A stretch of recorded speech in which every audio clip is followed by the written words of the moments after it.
Good morning sa inyo mga kabeng-beng. Good morning, good afternoon, or good evening kung anong oras man ninyo ito pinapanood. So, ngayon, meron ulit tayong unit for shipping. So, shout out kay Sir Jansin ng Kataingan, Masbate. Ayun, layo, Masbate. So, Sir, consumable mo muna. Meron kang 0.23 grams na 4,000 shots na BBs, BB loader, at saka airsoft oil, and 12 kg na puff dyno na gas. So, yung unit na nakuha ni Sir is the ENC G17DE.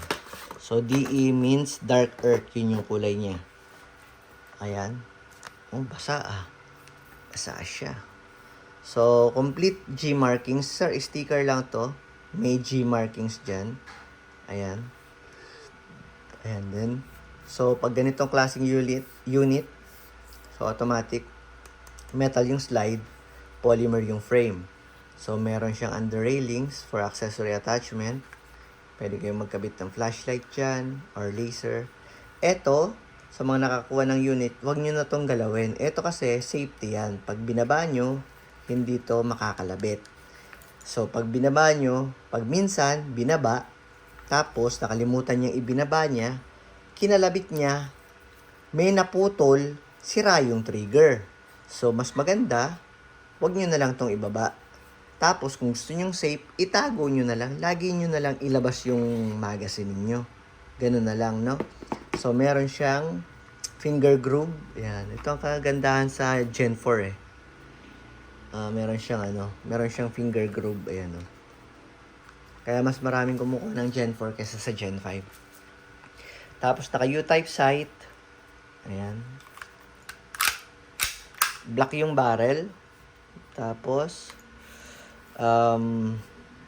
na competition trigger at saka threaded yung outer barrel niya. So, metal solid magazine. So, paano ba malalaman pag walang gas? Ayan, wala siyang gas, oh. Ayan, napipindot siya. Ayan. Kasi pag may gas to, hindi nyo siya mapipindot. So, sir, total lubricated naman. Manood ka na lang ng mga previous video ko. Basta ito, pag naubusan ng gas, lagyan to ng silicone oil, tapos masama-sahihin lang. Tapos yun, bago lagyan ng gas, yung inlet valve, isang patak, saka lagay ng gas.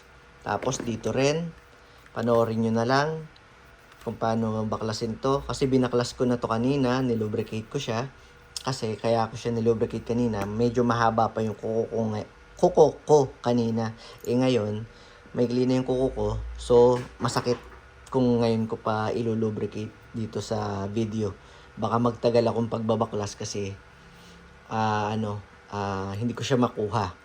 So, alam mo naman kung saan ilalagay yon, yung mga panoorin mo na lang do sa previous video.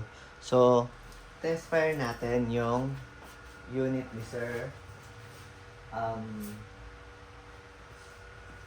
Jansin. Okay? So, yung paglalagay ng BBs, hila lang to. Ayun, sakit to. Kasi nga, kasi, alangan namang mahaba yung kuko nung vlogger. Hindi naman pwede. So, hilahin lang yan. Sir, huwag niyong bibitawan to. Laging tandaan, huwag niyo itong bibitawan. Kasi, mabibiyak po itong maglip niyo. So, dun sir, sa parang malaking siwang na yun ang lagay.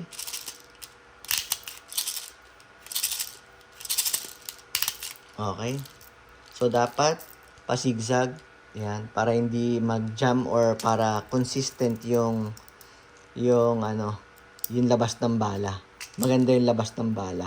So, nagugulo kasi yan pagka minsan gulo-gulo siya.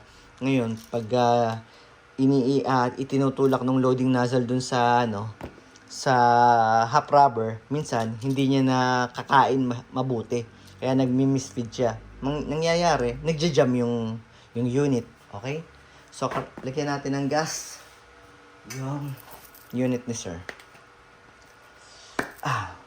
So, ang paglalagay ng gas, sir, Ayan lang, yung tanggalin natin to. Medyo malalim yung ano niya eh. Malalim yung, hindi ko masyadong makita yung inlet valve. Baka magkalat ako ng gas. Ayan sir, i-slide mo lang to. Binababa lang to, itong parang lock na to. Tapos, ayan, para kitang-kita yung inlet valve. So, dito dapat ang hawak sa dulo. Ito rin sa dulo. Tapos,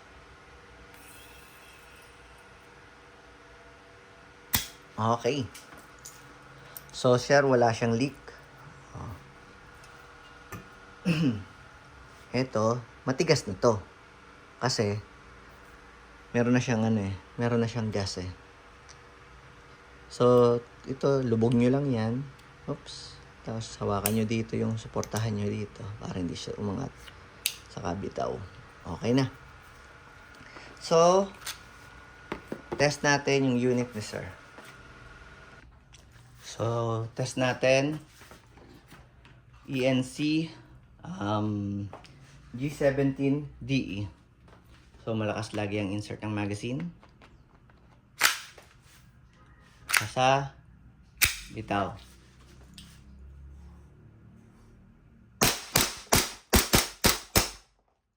So, sir, working. Ano siya? Open chamber. Open slide. So, release lagi ang magazine. Then, hatak lang. Bitaw. Tapos, lagi nating tandaan, pag natapos tayong gumamit, i-rest natin yung hammer by pressing the trigger. Maraming salamat, sir.